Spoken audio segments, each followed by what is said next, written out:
राज्य अधिवेशन रे भद्रकरू सामिल हेबे शताधिक छात्र छात्री।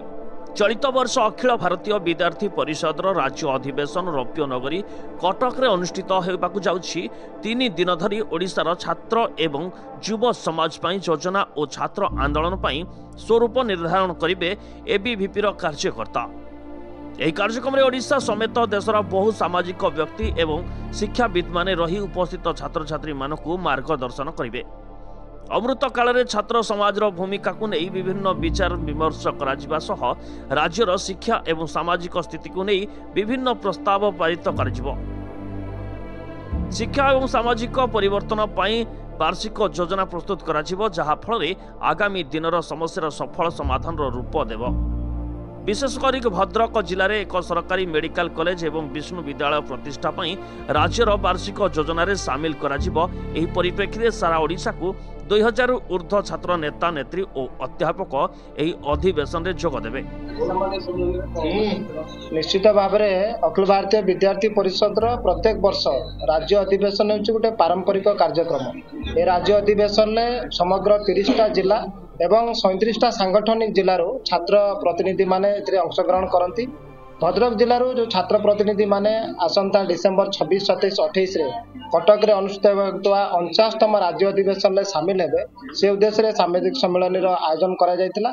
आपण माने समस्त जानिचंती सांप्रतिक ओडिशार परिस्थिति जहाँ वर्तमान जो अवस्था दे गति करुची भद्रक गोटे गुरुत्वपूर्ण भूमिका बहन करुची। भद्रक रे नाही नाही रे भद्रक चलीची।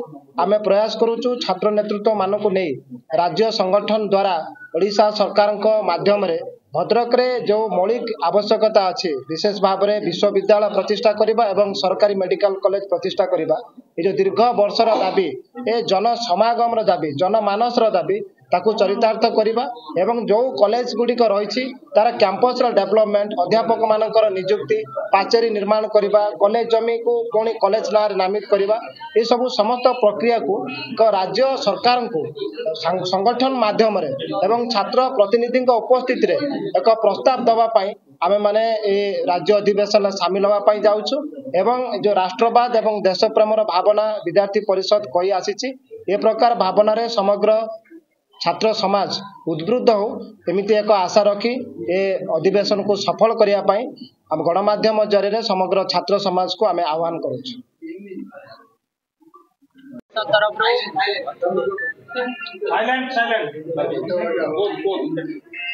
अखिल भारतीय विद्यार्थी परिषद तरफ 49तम राज्य अधिवेशन 1000 वर्ष तलर सहर ऐतिह्यर सहर रौप्य नगरी कटक रे डिसेम्बर 26, 27, 28 3 दिन धरिकी हेबाकु जाउछि। तो से बाबद रे आजिर सांबादिक सम्मेलन थिला अखिल भारतीय विद्यार्थी परिषद भद्रक जिला तरफ एवं ये राज्य अधिवेशन रे भद्रक प्रतिटी नगर एवं प्रतिटी कैंपस रे पाठ पढ़ुवा शताधिक छात्र छात्री माने राज्य अधिवेशन रे विद्यार्थी परिषद तरफ प्रतिनिधित्व करने जाउछंती।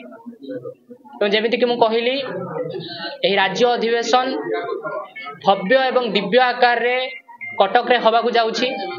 आगामी वर्ष निमंते विद्यार्थी परिषद कार्यपंथा कौन रहिबो विद्यार्थी परिषद आगामी योजना ता सहित सांप्रतिक स्थिति रे ओडिशा रे देखा दैथिबा शिक्षा स्थिति एवं विभिन्न सामाजिक स्थिति को नहीं एक दायित्ववान छात्र संगठन भाव में मध्य विद्यार्थी परिषद विभिन्न प्रस्ताव आनिबा को जाउछि।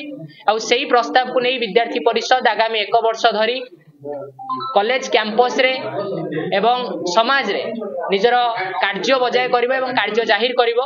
तो से बाबद रे आज सांबादिक सम्मेलन थिला एवं जदि भद्रक रे मध्य कथा कहबा जे भद्रक रे जो पाठ पढ़ुवा प्रतिटी छात्र छात्री जहाँ स्वर मध्य रही भद्रक विभिन्न शैक्षिक समस्या को नहीं से बाबद में भद्रक प्रतिनिधित्व करुवा शताधिक छात्र छात्री राज्य अधिवेशन ले जो लघु ओडिशा सहित ओडिशा रु आसुवा प्रत्येक कोण अनुकोण छात्र छात्री मान सहित स्वर उत्तोलन करेंगे एवं रौप्य नगरी कटक रे विद्यार्थी परिषद 49तम राज्य अधिवेशन रे तो बृहत लघु ओडिशा दर्शन होगा जाउछि जार प्रतिनिधित्व आम समस्ते करने को जाऊे। 1949 मसीह आज पर्यंत जो लक्ष्य और विचारधारा को नहीं विद्यार्थी परिषद आगू को बढ़ी से लक्ष्य और विचारधारा को नहीं आगामी समय रे विद्यार्थी परिषद कार्यपंथा कौन रहा सबूर निष्पत्ति नियाजिबो। तेणु पुणी थरे समग्र ओडिशावासी को ओडिशा रे पाठ पढ़ुवा समस्त छात्र छात्री को कटक रे हेबाकु जाउथुबा विद्यार्थी परिषद 49तम राज्य अधिवेशन को स्वागत एवं विशेष करी भद्रकरू प्रतिनिधित्व करुवा शताधिक छात्र छात्री माने जो आशा नहीं जो उत्कंठा नहीं राज्य अधिवेशन ले जिबे ताकू मध्य समस्या समस्त को स्वागत। एथिरे भद्रक जिल्लारू शताधिक छात्र छात्री सामिल हेबे। एही परिप्रेक्षी रे एबीवीपी भद्रक जिला पक्षरु गांधी पड़िया स्थित सीताराम कल्याण मंडप रे एक सांबादिक सम्मेलन अनुष्ठित हो जाइछि। एथिरे एबीवीपी रो राष्ट्रीय कार्यकारिणी परिषद रो सदस्य पार्वती मिश्र, राज्य सह संपादक शुभ्र संबित नायक, जिला प्रमुख स्वाधीन सुंदर दास, बालेश्वर विभाग सह संयोजक ज्योति प्रकाश साहू, भद्रक नगर संपादक ओमकार महांती प्रमुख उपस्थित थिले। यह भव्य अधिवेशन द्वारा छात्र छात्री माने समाज कार्य और राष्ट्र निर्माण रे भागीदारी हेबे बोली एबीवीपी आशा करुछि। भद्रकरू पुनील कुमार सामंत का रिपोर्ट, ओडिश्री खबर।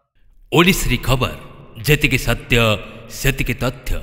अधिक खबर जानिबा पई हम चैनल को लाइक शेयर और